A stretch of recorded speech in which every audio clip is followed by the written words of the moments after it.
안녕하세요. 이사스입니다. 여러분 어떻게 잘들 계십니까? 5월도 이제 20일을 넘어서 요즘은 날씨는요, 초여름 날씨가 되고 있습니다. 참으로 아름다운 이 계절입니다. 자, 오늘 여러분 그 사진이 하나 보이죠? 그죠? 이분은 바로 도우미신 어머니 마리아이십니다. 우리가 5월달은 성모님의 달인데요. 성모님께서 여러 가지 형태로 우리에게 발현하셨거든요.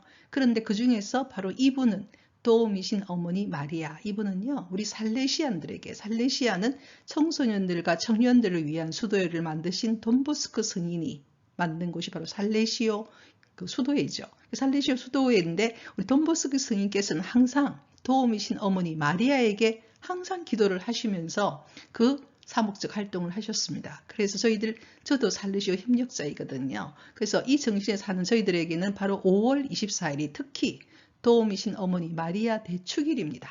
그래서 이번 주가 아주 거룩한 주간이고 참으로 은총의 주간이죠. 그래서 여러분에게 오늘 이 도우미신 어머니 마리아 사진을 여러분에게 보여드리고 있습니다. 그래서 바로 이 아름다운 이 주에 여러분과 함께 이번 주 여러분이 일요일이 바로 성령 강림 대축일이었거든요. 그래서 요한복음 20장 19절에서 23절의 말씀입니다. 자, 저희 채널은요, 신약을 바탕으로 영어 성경 공부하는 그런 채널입니다. 자, 그러면 지금부터 말씀을 한번 보도록 하겠습니다. On the evening of the first day of the week. 자, 언제이냐 하면요, 그 주의 첫째 날 저녁에 이렇게 돼 있어요. 그 주가 시작하는 첫째 날 저녁에. 바로 그때, when, 바로 그때 the door was locked. 문은 잠겨 있었다는 것이죠. 자, 문이 잠겨 있는 그곳에 where, 그곳에 누가 있었느냐? The disciples were, 사도들이 있었던 것이죠. 그럼 문이 왜 잠겨 있는가? 문이 잠겨 있다는 참 강조되어 있기 때문에 왜 잠겨 있느냐? For fear of the Jews. Jew는 뭡니까? 유대인들이 두려워서, fear, 두려워서. 그럼 유대인들을 왜 두려워했는가? 바로 그 일은 바로 예수님의 십자가 상의 사건이었죠. 예수 그리스도를 붙잡아서는 십자가에 바로 사형시킨 것이죠. 자, 그랬기 때문에 예수님의 제자들이었던 디사이플들, 사도들은 다 두려워서 도망치고 한 곳에 모여서 문을 잠그고는 숨어 있었던 것입니다. 이렇게 두려워하고 있을 때 누가 들어왔느냐? Jesus came and stood in their midst입니다. 예수께서는 들어오셔서는 stood in their midst, 그들의 중앙에 서셨다는 겁니다. 자, 이 문장은 굉장히 긴 문장이지만 주어는 바로 Jesus, 동사는 came and stood입니다. 들어와서 섰다는 겁니다. 그럼 돌아가신 분이 어떻게 들어왔었느냐? 바로 부활하신 것이죠. 리셀렉션 하신 것이죠. 그래서 이 돌아가셨다고 생각했던 예수께서는 부활하셔서 두려움에 떨고 있는 제자들 앞에 지금 나타나신 모습을 지금 이 문장은 보여주고 있는 것입니다. 근데 아주 구체적으로 언제였느냐? On the evening of the first day of the week. 그 주의 첫째 날 저녁에. 그때, when, 그때 the doors were locked. 문은 잠겨 있었고, where, 바로 그곳에 the disciples were. 누가 있었느냐?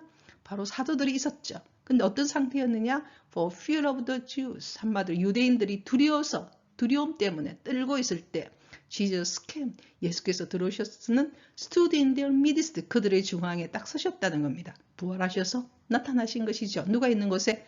제자들이 있는 곳에요. 자, 이제 그 다음 갈게요.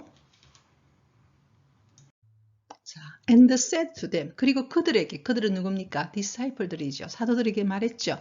Peace be with you. 이 peace 앞에는 사실은요, may가 생략된 문장입니다. May peace be with you. 그래서 사실은 이 문장은 may가 may be가 되는 거거든요. Peace may be with you인데 may가 앞으로 나갔고, 이런 문장을 우리가 기원 문장이라고 합니다. 뭔가 기도하는 문장, 기원하는 것, 바라는 문장, 소원을 빌 때 하는 문장이거든요. 그러니까 예수께서 그들에게, 사도들에게 뭐라고 이야기했느냐? May peace be with you. 너희에게 평화가 있기를 하고, 이렇게 너희에게 평화가 있기를 기원한다. 이렇게 이야기를 한 것이죠. 이 문장은 참으로 저에게는 굉장히 인상적입니다. 부활하셔서 제일 먼저 제자들에게, 두려움에 떨고 있는 제자에게 하신 말씀은 뭐냐? 평화가 함께 있기를, 너희에게 있기를, 이 말씀을 하셨어요. 이게 얼마나 사랑 깊은 말씀입니까? 두려움에 떨고 있는 이들에게 부활하셔서 제일 먼저 그 도망을 갔기 때문에 죄책감도 있을 수 있고요. 또 유대인들에 대한 두려움도 있을 수 있고 여러 가지 복합한 심정이 있는 그들에게 예수께서는 평화가 너희와 함께 있기를. 참 사랑 깊은 말씀이시죠. When he had said this, 이 말을 하고 났을 때, 그때 he showed them, 그들에게, 즉 사도들에게 his hand, 손을 보여줬죠. 손은 어떤 상태였습니까? 못에 박혔던 자국을 보여주신 것이죠. 그리고는 his side, 옆구리도 보여줬어요. 옆구리는 창에 찔렸었거든요. 그래서 예수님께서는 자신이 바로 부활하셨음을 보여주신 것이죠. 손도 보여, 손에는 못자국이 있을 것이고, 이때 사이드, 옆구리는 창에 찔린 자국이 있는 거죠. 그렇지만 나는 이렇게 부활했다는 걸 보여주시는 모습이죠. 참으로 그 예수님의 이런 그 성서 말씀 속에서 우리가 볼 수 있는 굉장히 자상한 모습을 볼 수 있어요. 저도 신앙생활을 해가면서 예수님과의 관계 안에서 제가 여러 가지 체험을 하면서 느끼는 건 참 하나님께서는 자상하시구나. 그걸 참 많이 느끼거든요. 제 어떤 삶에서 어떻게 하나님께서 저에게 개입하셔서 어떻게 일을 하시는 걸 볼 때마다 참 하나님은 섬세하시고 자상하시구나. 이런 걸 정말 많이 느낄 때가 있어요. 지금 그런 내용이죠. 그래서 peace be with you 이렇게 이야기했습니다. 자, 이제 그 다음 갈게요. 그 다음 문장은요. The disciples rejoiced when they saw the Lord. 이 사도들은 너무나 rejoice, 함께 기뻐하는 게 rejoice입니다. joy는 제가 전에 이야기했죠. J-O-Y, joy가 동사가 될 수도 있거든요. joyce가 되면 동사가 됩니다. joy는 그 phrase하고 달리 joy는 여러 가지 정신적, 육체적, 영적인 모든 것이 만족스러운 상태가 바로 joy입니다. 그것을 혼자 하는 것이 아니라 rejoice니까 함께 기뻐했죠. 이 사도들은 누구와 함께 기뻐했느냐? 예수 그리스도와 함께 기뻐했겠죠. When they saw the Lord, 그들이 그 주님을 봤을 때, Lord는 L-O-R-D가 L자가 대문자가 되면은 주님이 되거든요. 그들이 주님을 봤을 때 사도들은 함께 기뻐했습니다. 자, 그러자 Jesus said to them again, 예수께서는 그들에게 다시 말합니다. 우리가 성서 문장에서 다시 말하는 경우 참 많아요. 그거는 왜냐하면 너무나 중요하기 때문에. 다시 말했죠. Peace be with you. 너희에게 평화가 있기를. 결과적으로 사도들은 예수님을 배신한 사람도 있고 도망간 사람도 있는데 그들에게 예수께서는 지금 Peace be with you 하는 이야기는 뭡니까? 다 용서했다는 겁니다. 죄책감도 있고 여러 가지 감정들이 있었겠죠. 그것을 다 용서했으니 Peace be with you. 평화가 있기를 이렇게 이야기했죠. 자, 이제 그 다음 갈게요.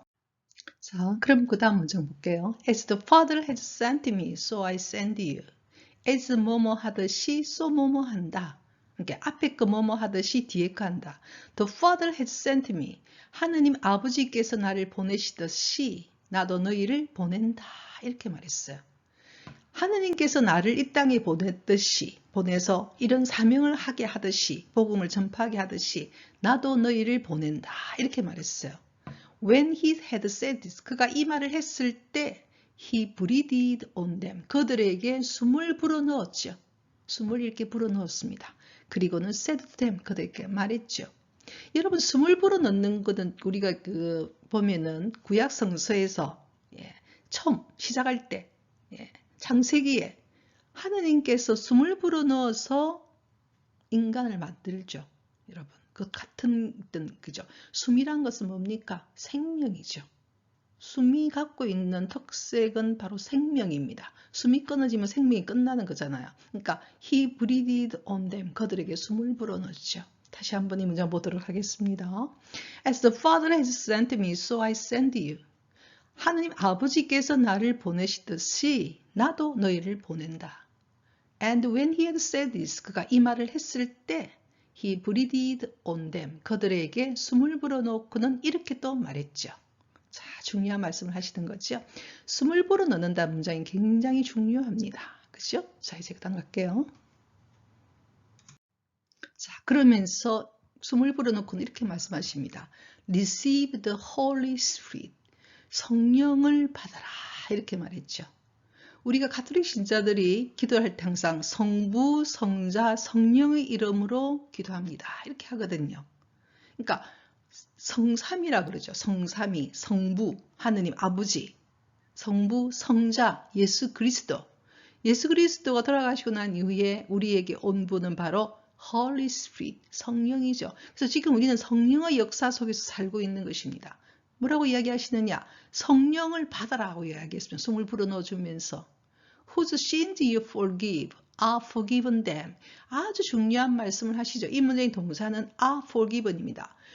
너희가 누구의 죄든지 whose sins 누구의 죄든지 너희가 forgive 용서하면 are forgiven them 그들에게 그 죄가 are forgiven 용서가 된다는 겁니다. and 그리고 whose sin you retain 이 문장 동사는 are retained지요. 그러면 너희가 retain 하는 것은요 그대로 움켜쥐고 있는 게 retain입니다. 너희가 누구의 죄든지 간에 그대로 움켜쥐고 있으면 are retained 그대로 인체 있게 된다 이 말이죠. 그러니까 용서해주면 너희가 누구의 죄든지 용서하게 되면 그것은 그 사람에게 그 죄가 물어지지 않게 되는 한마디로 용서가 되는 것. 그래서 우리가 어떤 경우에 죄를요 그 성서에 쓰는 debt, D-E-B-T 빚이라고도 말을 합니다. 갚아야 할 빚. 그걸 탕감해 주는 거죠. 예. 마치 나에게 잘못한 이의 그 빚을 내가 탕감해 주듯이 그 죄를 용서해 준다는 거죠. 너희가 누구의 죄든 간에 용서를 하게 되면 그 죄가 어찌 되느냐? forgiven 그들에게 그 죄가 가지 않는 빚을 안 갚아도 되는 탕감시켜 주고 만약에 and whose sin you retain 너희들이 그 누구의 죄든지 그대로 유지하고 있으면 용서해 주지 않으면 그게 그대로 있게 된다는 것입니다. 참 어미심장한 말을 하시거든요. 그래서 하나님께서는 우리에게 뭘 원하시느냐 하면 우리가 평화롭기를 바랍니다. 여러분이 누군가가 나에게 깊은 상처를 주고 뭐 여러 가지 상처를 주게 되면요. 우리 마음이 굉장히 많이 다치죠. 마음이 아프죠. 그죠? 근데 그걸 그대로 갖고 있으면 그게 곪습니다. 그리고 그것은 우리 안에 여러 가지 우울이나 분노나 뭐 여러 가지 형태로 우리를 몸을 상하게 합니다. 끊임없이 우리는 마치 그 짐을 지고 가야 돼요. 그런데 우리가 질질 끌고 가는 그런 어떤 것들을 우리가 딱 끊어버리면 용서하게 되면 굉장히 우리는 가벼워지는 거거든요. 한마디로 하나님께서 이렇게 하시는 이유는 뭐냐 하면 우리가 평화롭기를 바라기 때문에 그렇습니다. 먼저 하나님께서는 부활하셔서 제자들 앞에 서셔서 두려움에 떨고 있던 그 제자들 예수님을 배신하고 떠나가고 숨고 했던 부인했던 그 제자들 앞에 딱 서셔서는 베드로 사도도 예수님을 3번이나 부인했지 모른다고 했어요. 예수 그리스도가 가장 위기에 처해 있을 때 예수님을 모른다고 3번이나 부인을 하죠. 그때 닭이 웁니다. 그죠? 바로 그런 사건들이 있었죠. 가장 수제자라고 말했고 우리가 말한 베드로 사도는 뭐냐? 예수님을 위해 죽겠다고까지 이야기했지만 사실 그 위기 상황 속에 딱 들어갔을 때는 인간이 얼마나 연약한 존재인지 3번이나 모른다고 이야기를 했어요. 그런 베드로를 이겼고 베드로가 그렇다면요. 다른 제자들도 말할 거 없는 것이죠. 그러니까 두려움에 떨고 있었던 거죠. 다 숨어 있었고 그죠. 모른다고 이야기했고 그죠. 왜냐면 지금 잡히면 다 죽으니까. 그 제자들에게 예수님께서 제일 먼저 하신 것은 뭐냐? 용서였습니다. 그래서 아까 제일 먼저 한 말이 뭐였습니까? Peace be with you. 2번이나 그 이야기를 합니다. 다시 말하죠. Peace be with you. 이렇게. 왜 평화를 주고 싶어하는 그 마음인 거죠. 너희들이 나에게 그렇게 했지만 그것은 너희들이 약함이고 몰라서 하는 것이고 그것을 용서해 주는 겁니다. 용서받게 됐을 때 사람은 굉장히 마음이 가벼워지는 거거든요. 그래서 나도 용서할 수 있는 사람이 되는 거죠. 그러니까 이 문장은 너희가 누구의 죄든 간에 용서하게 되면 그것은 그들에게 용서가 된다는 거죠. 한마디로 빚을 탕감해 주는 것입니다. 근데 whose sin you retain 너희가 누구의 죄든 간에 그걸 그대로 움켜쥐고 있게 되면 그건 그대로 있게 된다는 겁니다. 그럼 어떻게 되느냐? 내 안의 상처가 골마 터지게 됩니다. 이게 끊지 않으면. 결과적으로 이렇게 하시기를 원하시는 하느님의 깊은 뜻은 뭐냐? 예수님의 깊은 뜻은 뭐냐? 우리가 평화롭기를 바라기 때문에 그렇죠. 인간은 다 연약하고 우리가 그 사람 상황을 다 모르기 때문일 수도 있어요. 우리 용서가 안 되는 이유는 그 사람 상황에서 그 사람 입장이 되면 또 우리가 또 마음이 또 열릴 수가 있거든요. 그래서 어떤 경우에는 우리가 가능하면 함께 서로 이야기를 하면서 서로가 그걸 풀어갈 수도 있겠죠. 자, 그런 많은 것들이 심리학에서는 여러 가지의 대화요법이라든지 여러 가지 것들이 있죠. 어쨌든 간에 이 문장에서도 보여주시다시피 예수님께서 하시는 말이 뭐냐면 바로 그 말입니다. 용서하라는 거죠. 저도 이 문장을 보면 또다시 반성할 때가 참으로 많아요. 어떤 때 저도 굉장히 속상할 때도 있고 좀 나중에 보면 또 그게 오해였음을 좀 알 수 있는 경우도 있고 또는 어떤 경우에는 제가 그 상황을 다 몰랐기 때문에 그렇게 곡해한 경우도 있다는 걸 좀 보게 되거든요. 그래서 끊임없이 우리가 용서하면서 걸어가야 되겠구나. 그 생각이 좀 듭니다. 그죠? 자, 이제 그 다음 가겠습니다. 자, 오늘은요, 요한복음 10장 19절에서 23절, 즉, 성령 강림 대축일의 복음 말씀입니다. 자, 언제였습니까? 이브닝, 저녁 시간이었는데, first day of the week, 거주가 시작하는 첫째 날의 저녁에, disciple, 사도들은 어떻게 하고 있었습니까? For fear of Jews, 한마디로 유대인들이 두려워서 door locked, 문을 잠그고 있었습니다. 그때 Jesus stood midst, 예수께서 들어오셔서 서서는 그들 중앙에 서십니다. 그리고는 peace be with you, 너희에게 평화가 있기를 하고 이렇게 평화를 빌었습니다. 한마디로 죄책감에 혹은 두려움에 예수님을 배신한 것에 대한 죄책감이나 두려움 때문에 숨어있던 이 제자들에게 제일 먼저 하신 말씀이 바로 peace be with you죠. 너희에게 평화가 있기를. 한마디로 그 죄책감이나 여러 가지 것들을 다 용서하신다는 거죠. 평화가 있기를. 그것도 한 번도 아니고 두 번씩이나 말씀하십니다. again 말씀하시면서. 그러면서 show hand, 손을 보여주죠. 왜 손을 보여주는 이유는 못에 박힌 자국을 보여주면서, 그리고 side, 옆구리도 보여줍니다. 창에 찔렸던 자국을 보시면서 이렇게 resurrection, 부활하셨음을 보여주시는 겁니다. 두려워하지 말라는 거죠. 그것을 보고는 제자들이 함께 rejoice, 함께 기뻐합니다. 아까는 fear, 두려움에 떨고 있었다면 이제는 rejoice 하는 것이죠. 그러면서 그들에게 breathe on them, them은 바로 disciple들이죠. 사도들에게 breathe on, 숨을 불어넣어 주시죠. 생명력을 다시 불어넣어 주시는 겁니다. 그러면서 receive the Holy Spirit, 성령을 받아라 이렇게 말했어요. 예수님께서 부활하시고 승천하시고 난 이후에 우리에게 온 것은 뭐냐? 바로 성령이시죠. 그게 바로 성령 강림 대축일이었습니다. 그러면서 하시는 말씀이 무슨 이야기를 하셨느냐 하면 whose sin you forgive, 너희가 누구의 죄든 간에 용서하게 되면 forgive them, 그 죄는 용서된다는 것입니다. 그리고 whose sins you retain, 너희가 누구의 죄든 간에 그대로 retain, 움켜쥐게 되면은 그 죄는 그대로 are retained on them, 그들에게 그대로 된다는 거죠. 마치 우리든 이런 죄는 다른 말로 말하면 debt, 우리가 빚이라고 그러거든요. 빚을 탕감해 주는 것이죠. 빚을 탕감해 주면 상대도 자유로워지고 나도 자유로워지는 것입니다. 예수께서 이렇게 제일 먼저 하신 말씀이 바로 두려움에 떨고 죄책감에 있고 배신했던, 여러분 알다시피 베드로 사도는 3번이나 예수님을 부인했습니다. 바로 가장 위기상황에, 그런 수제자도 위기상황에 그렇게 배신할 수가 있는 그 약함에 대해서 예수님께서는 그대로 그것을 용서해 주시죠. 그러면서 peace be with you 하셨거든요.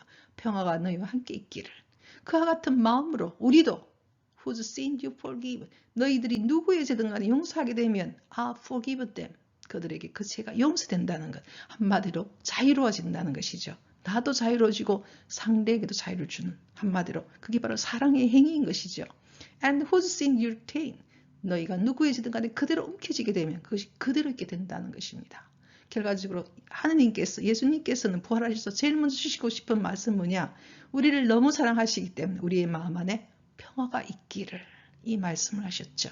자, 참으로 축복된 말씀이시죠. 그죠? 자, 오늘도 저도 이 문장을 다시 보면서 참으로 기뻐집니다. 하느님 사랑이 얼마나 깊은지, 예수님의 사랑이 얼마나 깊은지 또 보게 되거든요. 우리는 오늘도 with my song I praise the Lord, 주님을 찬미했습니다. 다음 주 수요일까지 Rejoice in the Lord always, 항상 주님 안에서 기쁘게 보내시기를 바랍니다.